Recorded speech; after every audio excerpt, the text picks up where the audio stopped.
Welcome to Rantbox, and I'm Ola. And Rantbox is where we talk about a lot of stuff, interesting stuff, many fascinating topics, from sci-fi to politics to all over the place.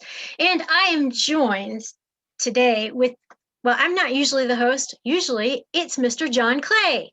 Hello, Ola. How are you doing? You good? All right, baby. Nice to have you and your dulcet tones back. And also joining me with tonight's topic is the gaffster, Matthew Gaffin. All right there. Hello. We're talking about misogyny in the UK. And this is pretty much driven by an event that happened a few weeks ago. Just to put it into context, Sarah Everard walked home one day in the evening, not that late, and she was abducted off the street and murdered. And it turned out to be a police officer. Eventually, this came out. But it caused a great deal of unhappiness and well, basically, women wanted to have a vigil in honor of her, and also they wanted to reclaim the streets. You know, because this could have happened to any woman. And so they had a vigil. Well, they were going to have a vigil with the police, but because of COVID restrictions, they said they couldn't have it, but they decided to have it anyway because there was a great outpouring of anger and support and also grief. I believe that during the lockdown, a lot of women have realized how unfair society is, as they've been stuck inside with kids, you know, doing a lot of the domestic work. A lot of the opportunities for them to like be more mobile in society have been limited, and they're the ones, especially the women with families, that are stuck in this particular position where they're suddenly realizing, hey, society isn't as fair as I thought it was. So anyway, there's been a lot of pent up feeling, just like for Black Lives Matter last year, and they just came out, and the police, well, they got heavy-handed. Then there's pictures of women being beaten up and dragged off the street. I mean, the story is a woman was dragged off the street by a police officer and killed. And when women went to protest, the police came and dragged them off the street and were violent. And this has spurred some ideas and debate about misogyny in the UK and what it means today. And I want to introduce the topic, or the idea of who is in charge of the police office. It's not easy doing this, is this? And who's in charge of the police, and who's in charge? Well, we have Cressida Dick, who's in charge of the London Met Office, and Priti Patel, who's in charge of the Home Office in the UK. So what we have is Cressida Dick is a gay woman who's in charge of the police department that was heavy-handed during the women's vigil. And Priti Patel is in charge of the Home Office. And there has been leaked memos that she wanted a heavy police presence during this, to break up this illegal vigil. There is actually a leaked memo. She said she was outraged the day after when she saw the pictures of women being dragged off. But the reality is, this was also not just a reaction to the women's vigil, but their feelings towards rebellion extinction and Black Lives Matter protests. Because at the same time that all this is happening, we have a bill that's going to basically curtail the right to protest in the UK in a great manner. So what I want to say is, we have two women of power. One is a white gay woman. One is a woman of color. And yet this is what's happening to women when they protest. Women are killed by police officers. Women are then being mishandled when they want to protest something. And what kind of example does this set for women in society? And I thought, my man Gaffster, you had some thoughts about this. Yeah, I mean, you know, it's it's really odd, isn't it? How we have these people, we have this kind of increasingly progressive system of power that's kind of, it's not a British thing exclusively. I think it's happening kind of internationally. We have more, you know, more gay, more people of color, more female. Like there's a lot more kind of representation happening, but we're not really seeing a big change in attitude. It's very odd, and you know, I can only say so much on this subject, obviously, because I'm a guy and I don't have the full insight of the female experience, but it does feel a bit like the power structures that elect these officials can't help but color the water when you do get someone who's more representative in power. I do feel like there's an element of having to play rough like the boys do, like kind of emulate a kind of a male approach. But I think there's also an element of like the incumbent power dictating who's allowed to take up the mantle anyway as well. I'd be interested to know what you guys think. I'm gonna go with the Uncle Tom syndrome. Basically, what you have here is that the only women of power are conservative women, women who espouse a certain sort of authoritarianism, or, you know, and you know, like you said, outdick the dicks, especially in Cressida's case. And that's, if the only example that women have of power is by being authoritarianism, by basically, it's the same with immigrants, you know, like when you're an immigrant, you come to a country and then you pretend to be anti-immigrant because you hope by being anti-immigrant that you'll be considered part of your host country's population. You know, like I'm hoping that by just, or it's like white women in like embracing supremacy, like white supremacy, thinking if I just pretend to be racist against other people, then white men will see me as an equal. There's this kind of feeling that the way to have power in society is by to like use these kind of tropes or whatever, you know, like these kind of ideas, instead of saying, well, why can't I be accepted for who I am as I am? You know, why, or by being worse and more authoritarianism, maybe my host country or people around me will accept me as an equal. And that's, if you have this in play, then you know, this is something that is really going to affect misogyny, that Uncle Tomness. They have to kind of say, well, you know, I don't see how this is going to progress equality amongst everybody. Mr. Clay, what do you think about?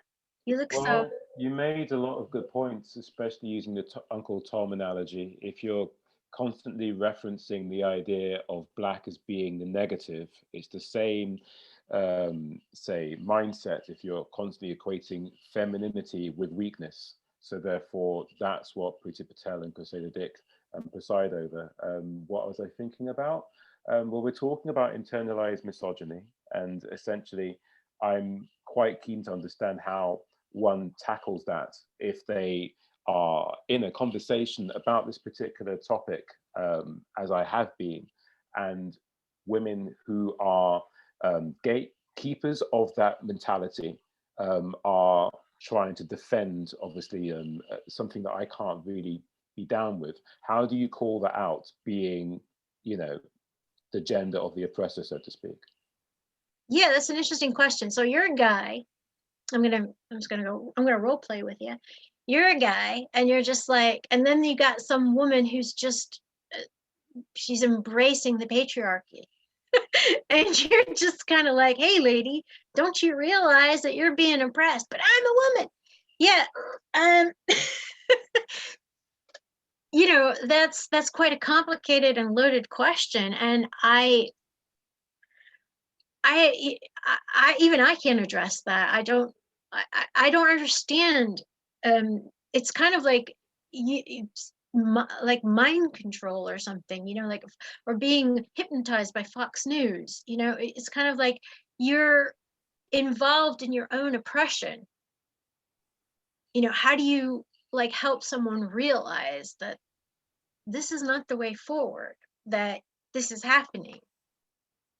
Yeah, there's not really an easy path of that. The only thing that I've identified as being the only helper is to phrase ideas about that in a question, like perhaps you think this because of X, Y, and Z. Like, let's say the basic elements of internalized misogyny are, say, and I hate this word, like say slut shaming, or suggesting you don't need to get by with anything other than how you are perceived sexually, all these things that are used by that internalized misogynist. If I use that as a way of opening up the conversation so they can see elements of why it's difficult to talk to them about it, then that is useful. But I've only been able to find that phrasing it as a question is the best way to do it, because when you bluntly state it, it's not received well. Yeah, I could see how that might be the case. Yeah. But I think you're right, though. I think it's about education, and it is about, it's kind of like it is about your looking very closely at your internal workings, because I think like there'll be times when you have where people will have certain thoughts, and it's just kind of like, it's almost subconscious, the way that it's not just misogyny, it's class politics, it's racism, it's all these, you know what I mean? It's kind of like it's kind of how it's even when it's institutionalized, and it's done in such a way where you just accept that, oh, well, you know, that's just the way it is, because, you know, it's worded. It's like if you're in a society and the words are anti your existence. I've read a lot of interesting Black women's poetry and writing about the idea of like being in a society where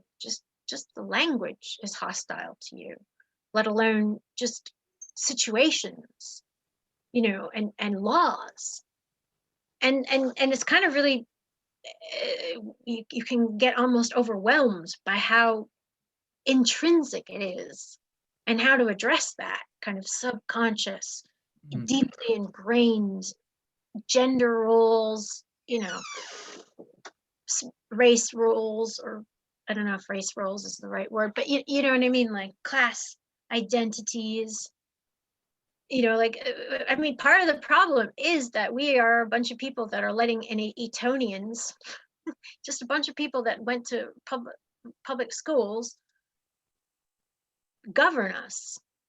You know, we all voted for, you know, a lot of people voted for this, not we didn't, but you know what I'm saying. And the fact that that is in play, that somehow we believe that Etonians know best. And this is what we're at. We're and these people are like from, I don't know, 1850 or something, in their ideas of class, and their ideas of race, and their ideas of gender.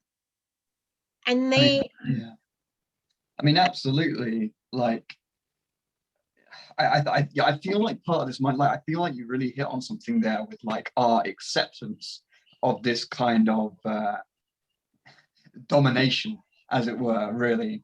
And I do feel like it's a specifically British thing in a way as well. Like, it's not like it doesn't exist in other places, but I think specifically in Britain, basically because we never got rid of our monarchy, we have this like internalized supplication instinct, you know, and I feel like it's insidious as well. I think it's so weaved into the British identity that you've just to touch very quickly on something that you kind of hit that really struck home for me personally, is this idea, the kind of the Uncle Tom thing you were talking about, the idea of internalizing the psychology of the oppressor when you kind of get within the castle gates, as it were.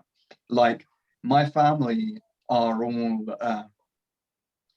sort of various stripes of Jewish or like mixed immigrants. Like, I don't actually know my full lineage because stuff that happened in World War II, and the fact that a lot of my family came from Poland around that time.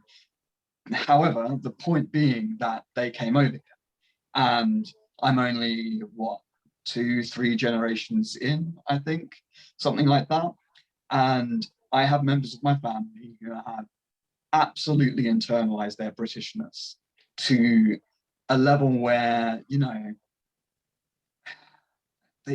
this supplicating attitude, this idea of the government knows what's best, no matter what, is exhausting. And it really gets into even people who come into the country. As soon as they feel like they're tied to the identity, it becomes infectious in a way. And if you're not very, very conscious of the way power structures are working, I think it's very easy for people to fall afoul of internalizing that identity and attaching it to themselves, even when it's not actually their identity. It's like Blackadder, you know, when you had Baldric, and it's like these people are walking around going, like Baldric people who are just kind of like, yeah, you know, the king, you know, and that, it's like that whole serf peasant thing hasn't quite evolved enough. Hasn't quite disappeared yet, you know. You know, okay, granted, it's changed. Let's say it's more like 1850s. Like the 1850s are still with us. You know, despite the sexual revolution in the 60s and whatever else happened. Yeah, like right down to Meghan and Harry, like recent things with like the stuff that's being said around there. And there are people who just still flat out don't accept Meghan's side of the story, which, coming back to misogyny, you know, is Piers kind of very Morgan, relevant. what a dick. What a total dick, man. God, I couldn't believe that. I'm so unprofessional, I can storm off. I'm a white guy and I can get away with it by saying shit about people. Only, you know, I'm just getting a new job on the new racist TV. I have an answer to this question, though, or how do we do this? One is education, and the other is we need an alternative media channel. We are going from BBC right wing to 2 more Fox News right wings coming in. I mean, I know a lot of us here, I don't watch terrestrial TV either. You know, I don't, we were talking, it was just like, but you know, we need an MSNBC. We need our version of that, because the news here, the televised news, I mean, we have some paper news that's pretty good, but televised news is rubbish. And there is no left or alternative opinions. There's no deconstructing these things, and there's no media channel for us, for what we want to say, for what our views are, and for us to like reach other people, so they're not going down the QAnon rabbit hole. Yeah, they have somewhere else to go with facts. Rather than like racism and who knows what else you can go down these holes. Pedophilia, yeah, Bill Clinton and pedophilia, whatever. We need that kind of education. We need that kind of clarity. I mean, I would be remiss not to interject at this point, just to mention Novara Media, who are, I met Aaron Peters at the UCL occupation back in the student protest movement, just when Novara was starting to get going. And I know it's not terrestrial broadcast, and I know it's not quite the same thing as an actual, you know, like, what's the word?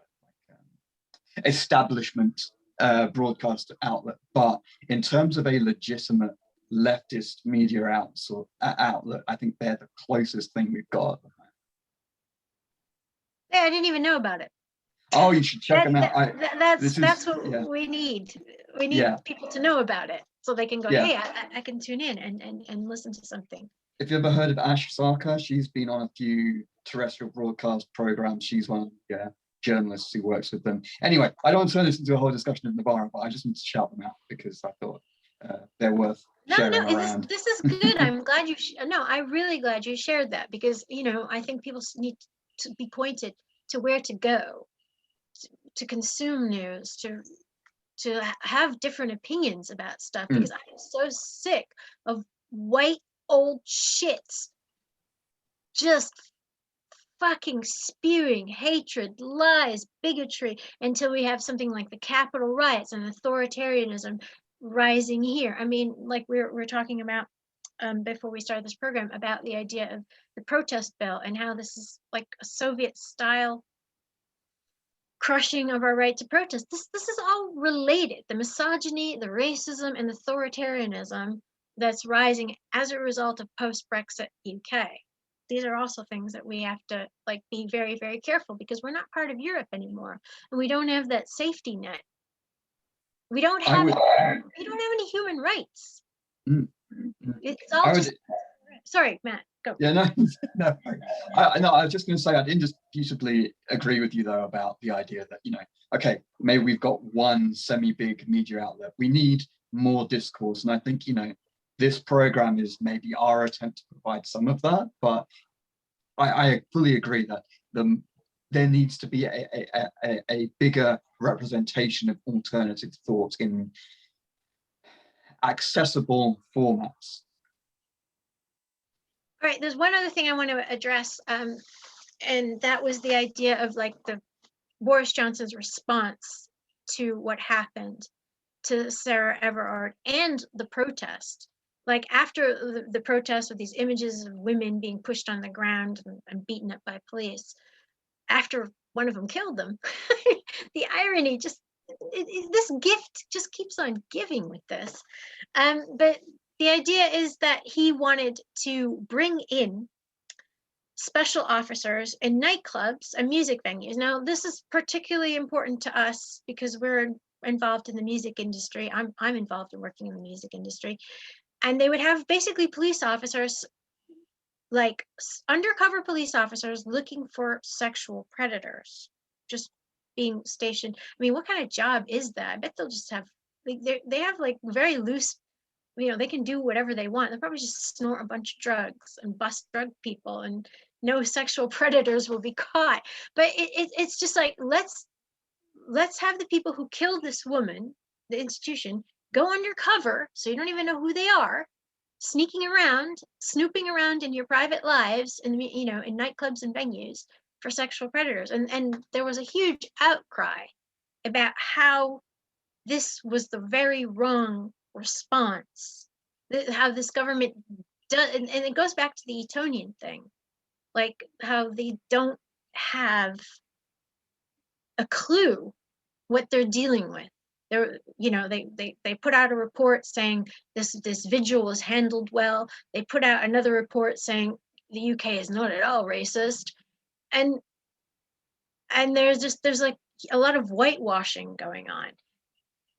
John, you're so quiet. I want to hear from you. Well, this is the thing. There's two things that are going through my mind. One, and we spoke about this off camera, that even though the particular optics that we have on our panel today, as they are so put, it's very important, especially because you reminded me that essentially we're talking about the transformation and the understanding of men having to change. Two, this correlates to the idea of the police dealing with the symptoms of this problem rather than the government directing energies and money into education. In that we have to see how we're socializing these children that eventually become teenagers, that eventually become men. Yeah, if you have an assembly where everyone gathers in school to sing songs, and then essentially they will go through the particular points of their school, and certificates are handed out and whatnot. That's all, you know, well and by the by, that's what happens in schools. But I remember when I was quite young that at some point the guys are never taken away to a room and talked about and talked to in regards to PSE. Yeah, we talk about the biology. We never talk what's about PSE? What is PSE? Basically like personal studies, like, you know, personal social studies, like how you are going to interact as an adult moving forward in life. Yeah, none of it. It's a thing. Oh, okay. Yeah, but they would never necessarily talk about the socialization aspect of what it means to be a guy with privilege in society, how you deal with that power, how you relate to your sister, auntie, mother, potential girlfriend, wife. That's not done. Yeah, But when we are thinking about how we socialize young girls, we're often talking about what their expectation is in a social forum, what they wear, how they act, how they defer power. That's implicit in these studies. You know, I mean, I went to school in the 80s and 90s. I'd like to think that these things have changed, and yet here we are today. Well, certain things have changed, but I mean, I guess we're older, and I see amongst a younger generation, I see non-binary LGBT. I'm seeing things that I never saw when I was young. I mean, we were just starting the ideas of homosexuality and transgender in the 70s and 80s and 90s when I went to school. You know, but I feel like there has been, the younger generation isn't as hung up, and they seem to be far more progressive in the thoughts, but unfortunately they don't hold political power. You know, the views of who's in charge here is not the views of what's predominant throughout the country. You know, you have a very similar situation in America, where you have just a small minority of white Christian people who seem to have the country gerrymandered and legislating. And I mean, I can't quite speak to how it is in the UK. Because it's quite a different situation. You've got Scotland, right, which is very different to England and Northern Ireland and Wales. And it's not like states either. It's a kind of a different feeling. And you know, so that just leaves England, and England predominantly seems to be Tory. I mean, the reason why the Labour Party used to be a party of force is because Scotland didn't have devolution. You know, Scotland was a huge part of the Labour vote. You know, and when I think about just England, I kind of go, I'm not sure I like what I see in the country. But then I don't know how that, you know, but in London, where we have the biggest population of people, it's predominantly, you know, progressive, but it doesn't reflect, because you know, we've got vast swaths of empty countryside that votes Tory. You know, you've got that strange situation where you have a progressive population, you have that ingrained, like, Baldrick syndrome, as I like to call it, from Blackadder, and it just kind of, and you have gerrymandering. Yeah, I mean, I feel like there's two parts to this. Like, part of it is, as you say, like the hierarchical power structure element of it, where, like, it would be, because, you know, if we're talking about solutions to the problem in terms of like misogyny in modern culture, like, part of that is, okay, yes, we can look to institutions and we can say, well, we need to change how things are taught, we need to change how laws are written, we need to change how, you know, things are run. And these are big sweeping changes that are kind of going to be, you know, making big alterations to society, and because of that, kind of hard to achieve. And on the other side of that, you have, you know, which both you and John were mentioning, which I thought was really, really, like, very important. It's the education side of it, where, and I don't think the buck stops at, like, state education, as in, like, you know, primary, secondary level. Like, I think that's incredibly important, that we socialize our children in a way where you know, the kind of gender relations are much more normalized and equitable. But I think it extends much further than that.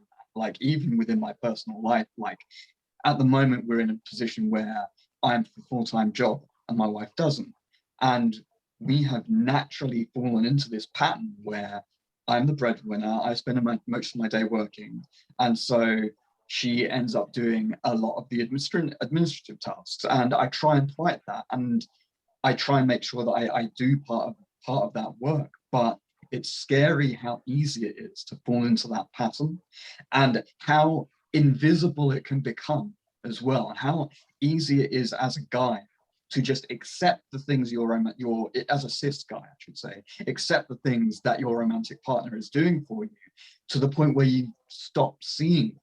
And I think part of that is misogyny, internalized or otherwise. Like, it's a societal misogyny and an internalized misogyny, because it's just part of this narrative that is so normalized that unless you're really looking for it, it's completely invisible, at least from the male side of the, the situation. It's not just the male side of the situation. Women are internalizing their own misogyny. I believe it, but I believe it's like Dirk Gently's holistic detective agency, right? It's all connected, right? Misogyny, racism, classism. I feel like this episode that what we're talking about, I can't not touch upon other things and feel connected to those things, and that the only way we can overcome them is, rather than see women's issue and the Black issue, and no, it's our fucking issue. We got to work on this shit. Okay, we can call out the special intricacies, but they are all connected. And without actually having the power to legislate and change and educate, nothing will. That's why we have misogyny in the UK. This is how we address these issues. And we also need to work together, because I feel like, as a woman, I'm connected to transgender, I'm connected to LGBT, I'm connected to Black, brown, whatever issues as well. Like, they're not like another thing over in that box. And and when men are worried about their misogyny, I'm connected to you. I'll help you out. I'll give you a few pointers. But what I'm trying to say is, that's it. It is very connected, and nothing here is like in a separate bubble. We actually need to work together on this.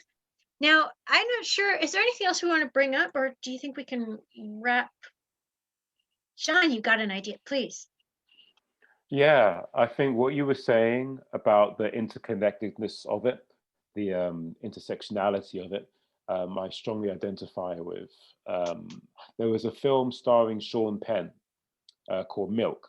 I don't know if you've seen it or heard of it. I haven't seen it. Okay, well, it was about Harvey Milk. He was a gay rights campaigner, and he was also a councilman in San Francisco, I do believe, in the very late 60s and early 70s. He was killed because of his impassioned movement to give rights to people who were homosexual. And after watching this film starring Sean Penn, particularly because of a statement that his character makes, in that it's not about the gays and the Blacks and the Latinos and everyone having their own little tiny wars. It's like about us, the us's and the them, like it was really about how that intersectionality was birthed long ago. And that recognizing that we're all in that struggle together is how you defeat these issues, particularly under the umbrella of capitalism, which really wants us all to be in different sections feeding it, So that's what was going through my mind when you made that statement just now. In regards to the rest of what we're talking about, we'd be remiss in not talking about the not all men hashtag, and why the three of us here, regardless of the fact that it's gender biased towards men, is right now we should talk about that psychology of the not all men hashtag, I reckon. Yeah, please. I don't actually, I haven't heard of it, so please fill us in. Okay. In the wake of Sarah Everard's death, there were a lot of very angry, vitriolic posts by females saying that things have to change. People really angry about patriarchy. And as you can imagine, some men feeling that this vitriol was aimed at all men they didn't feel comfortable about them having to change. That's my particular observation. And them not feeling they had to change was exhibited by a hashtag saying not all men. And Oh. that created a lot of furor. So is that like white lives matter? It's the equivalent of, in my particular opinion. So I wanted to know how you guys felt of that before I weighed in. I mean, Matt, did you see that hashtag at all? Oh yes, I did see that hashtag. I think also a couple of days later, the super straight hashtag also started trending, which is very, very related. In kind of, yeah, people coming out as like straight for cis girls, not trans girls, so they're super straight.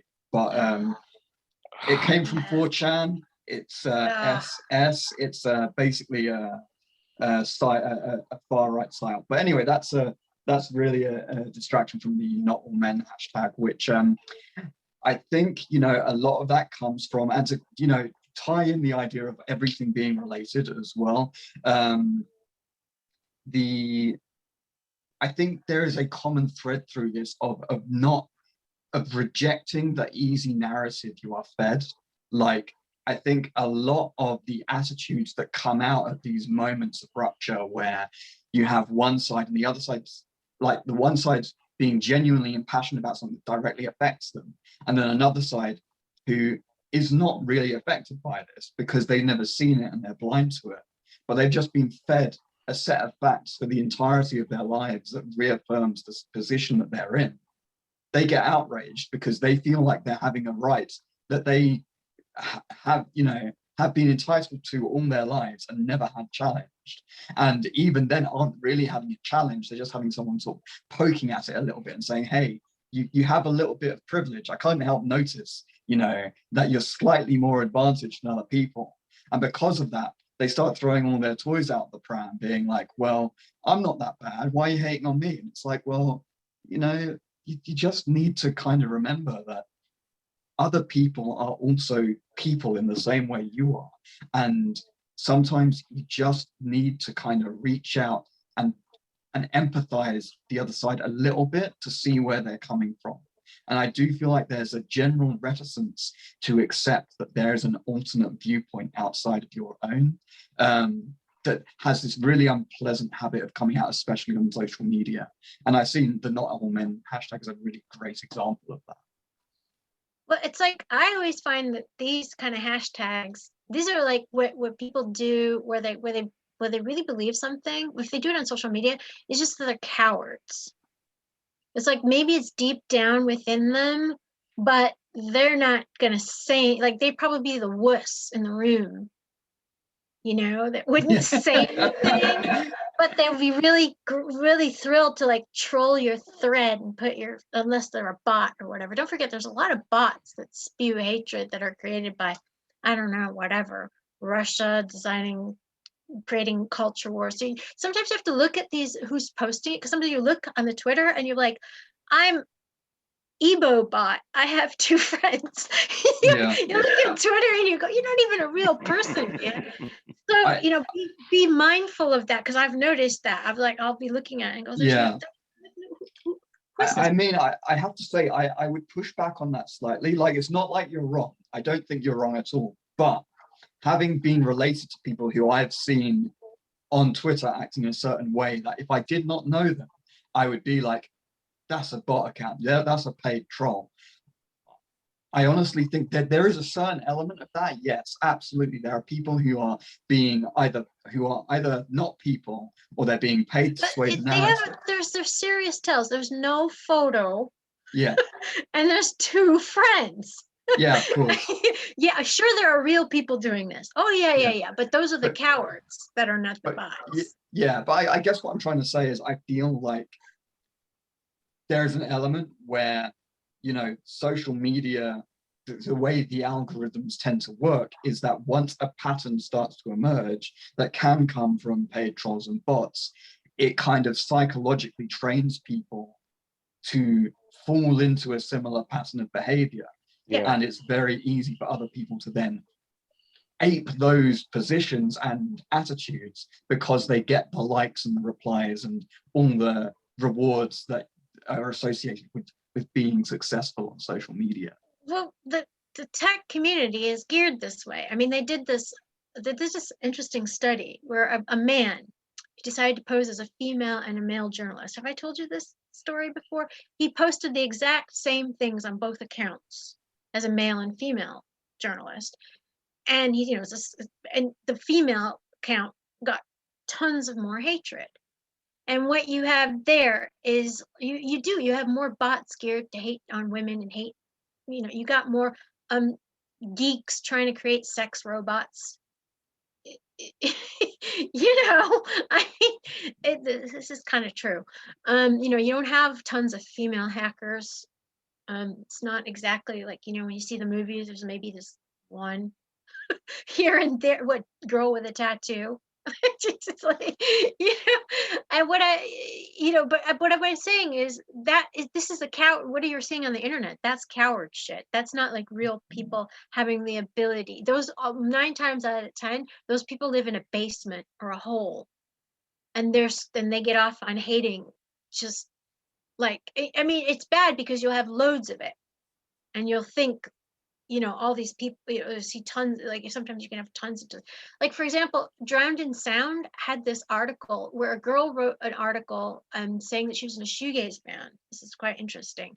And she felt that because she was a girl, this is weird because, in the shoegaze scene in the 90s, it was considered quite a mixed scene, right? There's a documentary about it and how the girls felt just the same as the guys. But this girl wrote this article, this was about 5 or 6 years ago, right? She wrote this article saying she felt like because she's a girl and doing shoegaze, she wasn't being taken seriously, or like she couldn't progress.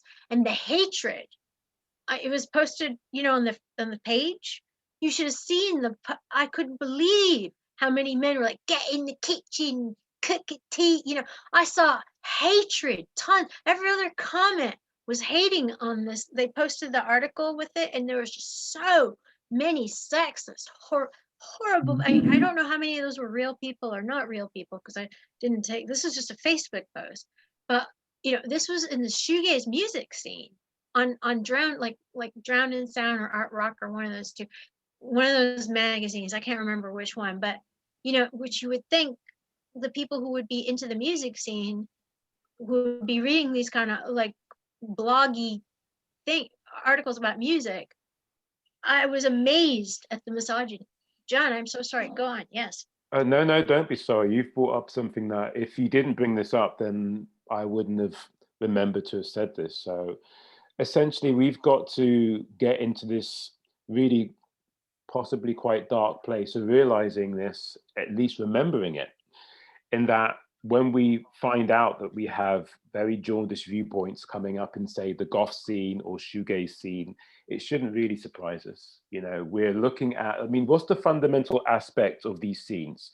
It's joined together by the guitar, yeah? What is the guitar? What really is it? It's an object which holds up for many men the idea of power and patriarchy. It's literally their lightsaber, it's their fucking Excalibur. And then you have women playing the guitar. They will never understand it, these people. These guys that see women who are picking up their toy, they will always have an issue with that. And so that plays itself out in various ways. Like, I was watching a really interesting video by a guy who was talking about the theorist, postmodern theorist, Baudrillard. And he was talking about how a dinner table is another cornerstone of patriarchy. Who sits at the top of the table? The guy, the father. He's got the power, yeah? So there's other objects that have this power, one of them being the guitar. We shouldn't be surprised when we have alternative rock scenes that will at some point regurgitate these idiots. It's always going to be there because of their relationship to that instrument and what it represents.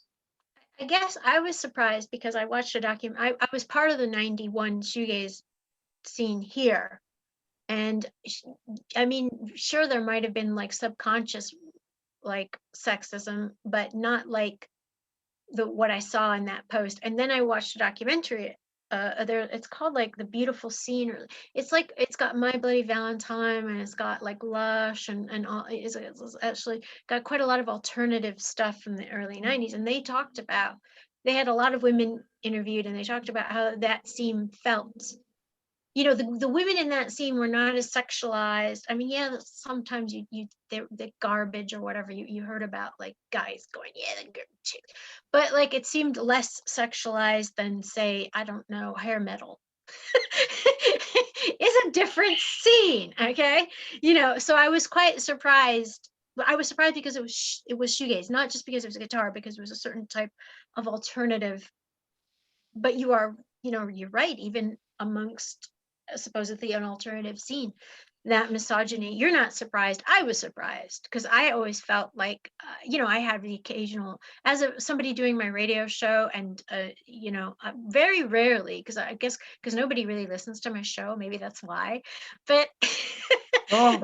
very rarely does anybody attack me, you know, for, but I have had like, oh, I want to fuck you, and I post a picture, and I'm like, did you listen to the show? Did you even listen to it? You just looked at my picture and went, that's all. This isn't funny. This is bad. You know, there's something to be said about the idea of what I'm calling liberal surprise. Like the last time I had that surprise was when Trump got into power, and even then, the learned people in my friendship circle were saying, John, like this has like been on like the march for some time, and the fact that you're surprised suggests that you're not really understanding how far the left has gone in being I wouldn't say necessarily, yeah, I'll actually, yeah, complacent, you know. And in regards to the not all men hashtag, again, I shouldn't feel that that is that should be major news, because essentially there's always going to be a guy, as Matt was saying before, who never realized that they had that power, and then when they realize that that power is being questioned, they suddenly think that they're in big fucking trouble, you know. So yeah, those are my thoughts. My main thing is we need to educate, and we need to talk more, and we need to notice how we are connected, and we need to join forces in order to overcome misogyny in the UK, because misogyny in the UK is linked to racism, classism, and illiteracy, uneducation, you know, and a right-wing media that is miseducating us as well as the normal educational systems. The UK political parties, every political party has had a female, up until very recently, a female leader, except for the Labour Party. We had Nicola Sturgeon and SNP. We had somebody, female, in the Wales Symud. I don't know what that party is called. The Wales National Party. DUP, Flat Earthers, have a female leader. The Liberal Democrats did have. I don't think they currently. I think the new leader is a guy, but is it a new? I think because, like, you know, the last election, Theresa May, the Conservatives, prime ministers have all been female. Okay, the only party the only main party in the UK, the Green Party. Sorry, the Green Party, one MP, Caroline Lucas, and the leader, and the only MP. Oh, sorry, it makes me laugh. But the Labour Party, never have we had a female leader. In fact, all we have is Keir Starmer, another boring white guy trying to out Boris.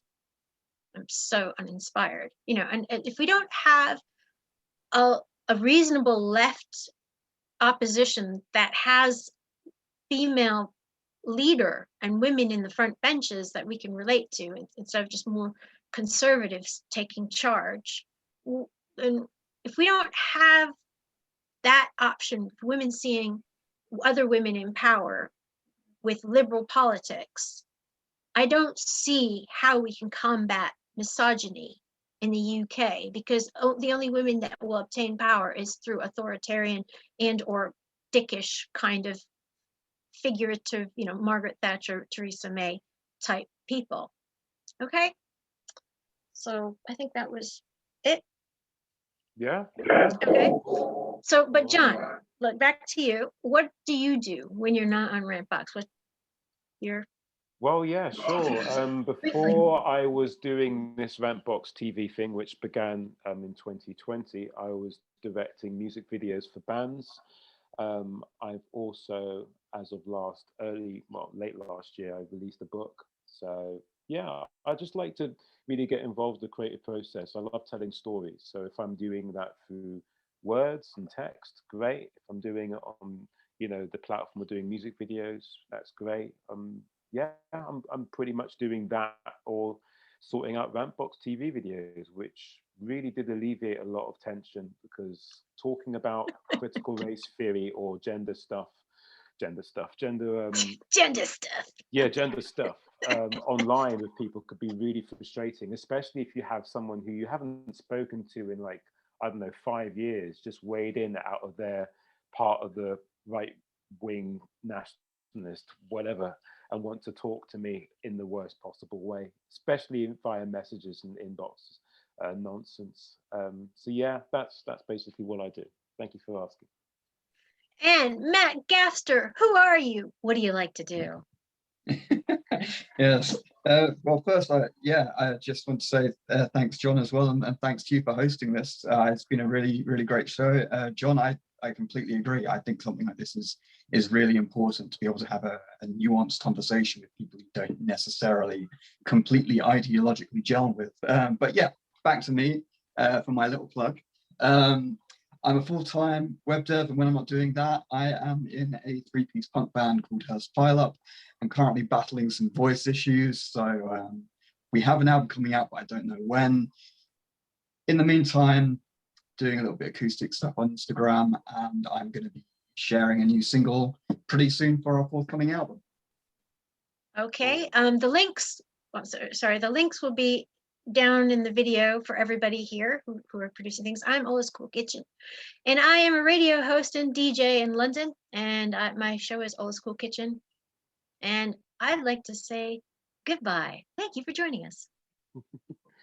Goodbye. Check out Rantbox TV. It's up every Friday before 12:30 p.m. GMT in the noon. Bye-bye.